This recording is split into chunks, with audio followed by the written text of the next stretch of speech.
В това видео ще ви покажем иерархията на фирмените служители, какво представлява и как се създава иерархия на фирмените служители в Team Aspects.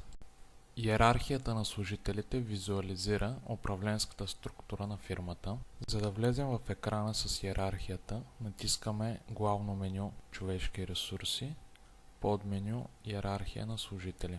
Тук можем да видим структурата в дадената фирма, като за разлика от организационната структура, тук не можем да редактираме екранът със служители. Единствено можем да разгледаме структурата, докато промените в иерархията стават от профилите на самите служители.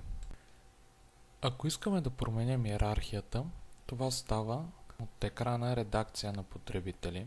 В случая искаме да поставим Рени Димитрова под ръководството на Стела Иванова. Затова влизаме в екрана Служители и избираме бутона Редакция на служителят Рени Димитрова.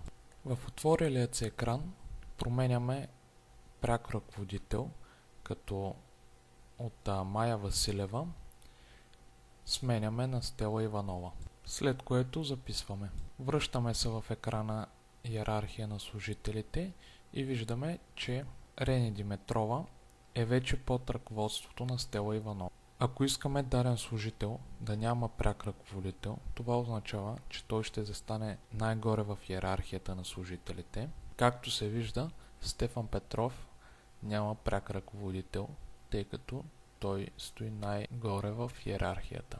В иерархия на служителите има три нива на подчиненост. Най-високото са мениджерите, след това са старши специалистите и накрая са специалистите.